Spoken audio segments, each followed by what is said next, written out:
দিনের শুরুটা যদি তাড়াহুড়ো করে না করে একটু আস্তে ধীরে করা যায়, সাথে এক কাপ গরম চা নিজের কাছের মানুষের সঙ্গে একটু মুহূর্ত গল্প করে কাটানো হয়, তাহলে সারা দিনের জন্য কিন্তু একটা আলাদা এনার্জি পাওয়া যায়। আজকে সকালে উঠে মোটামুটি সমস্ত কাজ কমপ্লিট করে রান্নাঘরে এসে প্রথমেই বানিয়ে নিয়েছিলাম চা। মাকে চা দিয়ে এসেছি আর রিন্টুকেও আজকে ডেকে তুলে দিয়েছি, একটু চা খাওয়ার জন্য রাজি করিয়েছি। ওর অতটা চায়ের নেশা নেই, সন্ধ্যের দিকটা 1 কাপ হলেই হয়ে যায়, যেহেতু ওই টাইমটা কাজে থাকে আর কাজের ওখানে ওদেরকে চা দেয় সন্ধ্যেবেলায়, তো সেই জন্য ওই সন্ধ্যের টাইমটায় চা খাওয়ার নেশাটা ওর আছে। বাকি দিনের বেলায় ও যেহেতু কাজেই বেরোতে হয় আর ওঠে অনেকটা লেটে, সেই জন্য দিনের বেলা চা খাওয়ার নেশা ওর একদমই নেই। তবে আজকে আমি তাড়াতাড়ি ঘুম থেকে ওকে ডেকে তুলে দিয়েছি আর দুজন মিলে চা নিয়ে বসে অনেকটা টাইম নিজেদের মতন করে কাটিয়েছি। রাতের দিকটা আমাদের এখনো ব্ল্যাঙ্কেট গায়ে নিতে হচ্ছে, তবে সকালবেলা 7টা-8টা থেকে এত প্রচন্ড গরম লাগছে, মানে এই টাইমটা ওঠার সাথে সাথে আগে জানলাগুলো খুলে দিতে হয়, না হলে প্রচন্ডই গরম লাগে ঘরের মধ্যে। প্রতিদিন সকালবেলা এই টাইমটা আমি আরও একটু নিজেদের মতন করেই সময় কাটাই। তারপর ও যায় আস্তে আস্তে ফ্রেশ হতে আর আমি বিছানাপত্র গুছিয়ে তারপরে রান্নাঘরে গিয়ে ঢুকি। রাত্রিবেলা ওর আসতে যেহেতু অনেকটাই লেট হয়ে যায়, প্রায় 11:30টা বেজে যায়, তারপর ডিনার করে ঘুমোতে ঘুমোতে অনেকটা আমাদের দেরি হয়ে যায়, সেই জন্য খুব বেশি একটা গল্প আড্ডা কিছুই হয় না। দিনের মধ্যে একটা সময় নিজেদের জন্য বের করাটাও কিন্তু দরকার। কাজ তো হতেই থাকবে, একসঙ্গে 2-3টে কাজও এক এক করে একটু বুদ্ধি খাটিয়ে সেরে নেওয়াই যায়, তবে ও একবার বেরিয়ে গেলে ওর সঙ্গে এই সময়টা আর কাটাতে পারবো না। সেই জন্য এই সময়টা আমার একদম বাধা ধরা, একটুক্ষণ নিজেদের মতন করে গল্প করে কাটাই, তারপর আমি বাকি কাজগুলো শুরু করি। আর এখন এই জলটা দিনের বেলা ওই তুলে দিয়ে যায়, সন্ধ্যের দিকটা করে জলটা আমি তুলি, তাহলে আমার একার ওপর প্রেশার পড়ে না। এদিকে আমার বিছানা গোছানো কমপ্লিট, এবার যাব চটপট করে রান্নার কাজটা শুরু করব। ও যতক্ষণে ফ্রেশ হয় স্নান সারে ততক্ষণের মধ্যে আমি চেষ্টা করি কাটাকাটিগুলো করে নিতে আর অন্তত একটা রান্না কমপ্লিট করে নিতে।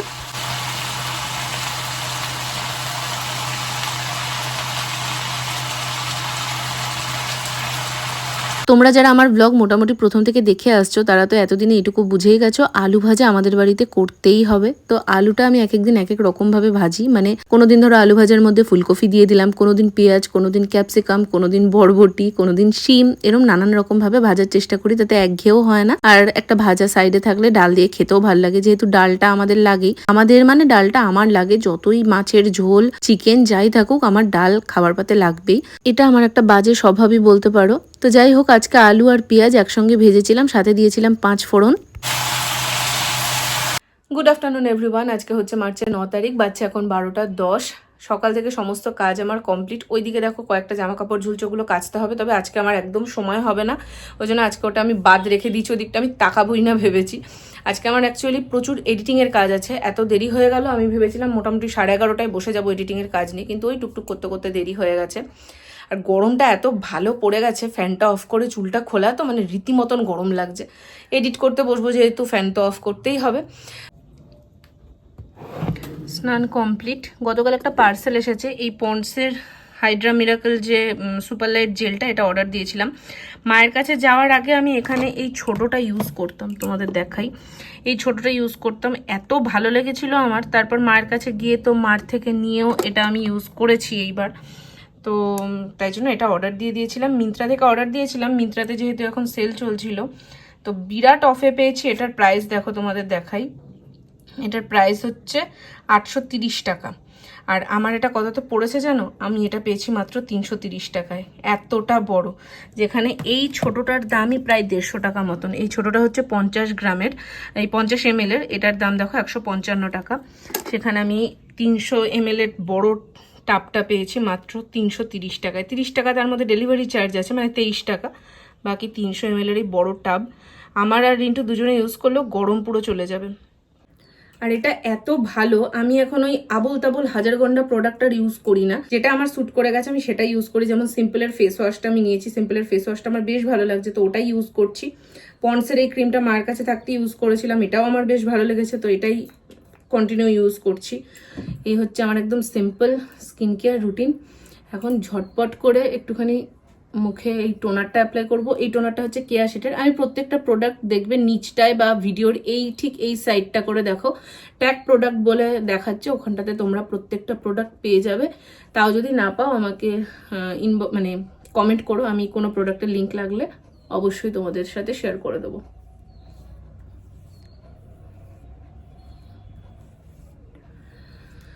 আজকে বেশ মেঘলা মেঘলা ওয়েদার, ভালো লাগছে এরকম ওয়েদারটা। যদি একটু বৃষ্টি হতো আরো শান্তি হতো। কালকে এত গরম পড়েছে, যদিও এই মেঘলা ওয়েদারটা কিন্তু আজকে টানা 2-3 দিন ধরেই আছে, তার মধ্যে আজকে একটু বেশিই আছে। কালকে এটা ওপেন করেছি, জাস্ট একদম দেখো পুরো মানে জলের মতন, মানে ট্রান্সপারেন্ট, খুব ভালো। গরমের ওই প্যাচপ্যাচানি ব্যাপারটাও হয় না, আর একদম অল্প লাগে, তো ভীষণ ভালো লেগেছে এটা আমার।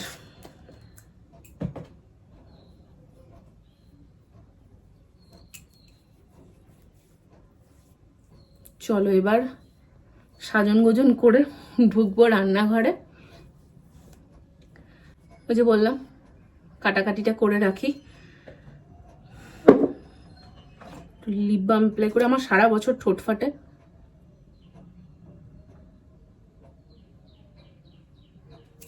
সারা বছর আমি একটা হালকা হলো লিপ বাম ইউজ করি। আজকে সকালে আমার ইচ্ছে ছিল আলু সয়াবিনের তরকারি করার, তবে আমার ইচ্ছে থাকলে তো একমাত্র হবে না। রিন্টু সয়াবিনের তরকারি খেতে একদম অপছন্দ করে, আর আমার আবার সয়াবিন ভীষণ প্রিয়, তাই আমি কম্প্রোমাইজ করলাম। ডিম আছে, ডিম সেদ্ধ বসিয়ে দিয়েছিলাম, তবে আমি আবার কাণ্ড করেছি আর একখানা, সেটা হলো 2টো ডিম সেদ্ধ করেছি আর 2টো ডিম ভাজবো, মানে 2 রকম ভাবে করবো। আমার শুধু ওই সেদ্ধ ডিমের রোজ রোজ খেতে না ভালো লাগে না।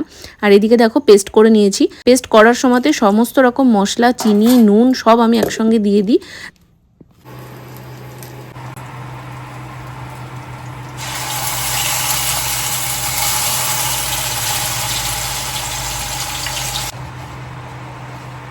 তেলে আলাদা করে আমি শুকনো লঙ্কা ফোড়ন দিইনি, শুধুমাত্র তেজপাতা দিয়েছিলাম, আর জিরেও দিইনি, কারণ ওগুলো তো সব আমি একসঙ্গে পেস্ট করে নিয়েছিলাম।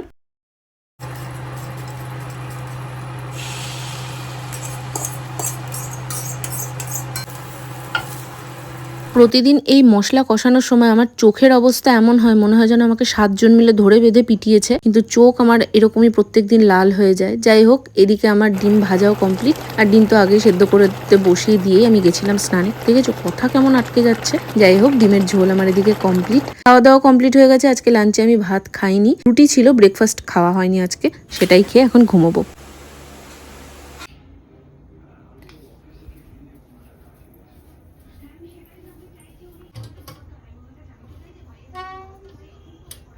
Good evening everyone. সন্ধ্যাবেলা ঘুম থেকে ওঠার পর একদম টানে টানে চলে এসেছি রান্নাঘরে, কারণ এখন একটু চা খেতে হবে। ও বাবা, চা না খাওয়া অবধি মাথা ছাড়বে না। এবার যদি বলো মাথাকে ধরেছে, তা আমি জানি না। আসলে কি বলো তো, বয়স হয়ে যাচ্ছে। সন্ধেবেলা সকালবেলা দুবেলা করে চা খাচ্ছি, সারাদিন বসে বসে টুকুর টুকুর করে সংসারের কাজ করছি। যেখানেই ঘুরতে যাচ্ছি থালাবাটি কাপ প্লেট, তার সঙ্গে ঘর সাজানোর জিনিস, এই সবই দেখে যাচ্ছি। আগে কত সাজগোজের ভিডিও দেখতাম, আমি নিজেও বানাতাম, ভালোও লাগতো। এখন ওই ঘরের কাজের ভিডিওই আমার দেখতেও ভালো লাগে, নিজে বানাতেও ভালো লাগে, আর এই টপিকগুলো আমার কাছে এখন বেশ ইন্টারেস্টিং বলে মনে হয়।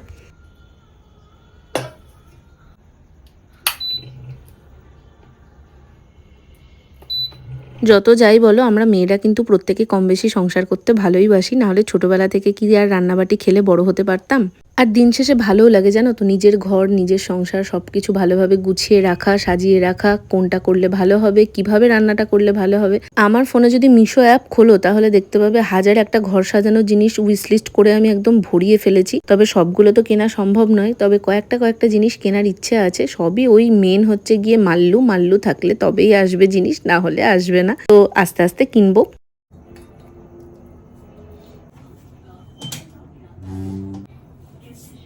তোমাদের কার কার এরকম বাতিক আছে আমাকে বলবে তো। মানে রান্না করার পর সাথে সাথে কাউন্টার টপ পরিষ্কার করা চাই, ইন্ডাকশনটা মুছে নেওয়া চাই, মানে একটুও নোংরা থাকলে শরীরের মধ্যে বিড়বিড় করতে থাকে। আর আমি চা না খুব গরম একটা খেতে পারি না, সেই জন্য ঠান্ডা হয়ে গেলেও অসুবিধা নেই। চলো চা কমপ্লিট, এবার যাই ঘরের দিকে। আজকে চায়ের জলটা একদম কম করেই নিয়েছি, মানে এটা আমার কাছে কম। অন্যদিন একদম পুরো কাপের গলা সমান চা নিই, মানে মাথায় ঢালা যাবে এমন পরিমাণ চা নিই, তবে আজকে ইচ্ছা করে একটু কম নিয়েছি। বাজছে এখন 7:10, আর আজকে না একটু লেট করেই চাটা করতে গেছিলাম। আসলে কি হয়েছে, দুপুরবেলা ফোনটা চার্জে দিয়েছি, চার্জের সুইচটাই অন করিনি, সেইটা নিয়ে মাথাটা প্রচণ্ড বিরক্ত লাগছে। মানে একটা কিছু ভুল যদি হয়ে গেল, সেটা নিয়ে আমার এমন খিচিমিচি লেগে যাবে যেন সব দিক আমার নষ্ট হয়ে গেল, আর বাঁচার উপায় নেই, এমন একটা খিচিবিচি লেগে যাবে। তো ফোনটাকে চার্জে দিয়ে কিছুক্ষণ রেখে দিয়েছি, এরপর খুলে চাটা নিয়ে বসবো, সাথে মার সাথে একটু ফোনে কথা বলবো। আর এই হলো আমার মার কীর্তন, যখন আমি ফাঁকা হয়ে ফোন করব তখন আমার মা ফোন ধরবেই না। ঠিক যেই মুহূর্তে আমি কোনো কাজে ব্যস্ত হব, সেই মুহূর্তে আমার মা 24 বার ফোন করবে। এই যে এতবার চেষ্টা করছি, ফোনটা ধরছেই না। বাচ্চা 7:45 জল তোলা কমপ্লিট করলাম, বোতলগুলোয় জল ভরলাম, চা খাওয়া কমপ্লিট, চায়ের বাসনপত্র ধোয়া কমপ্লিট। মার সাথে বেশ কিছুক্ষণ কথা বললাম।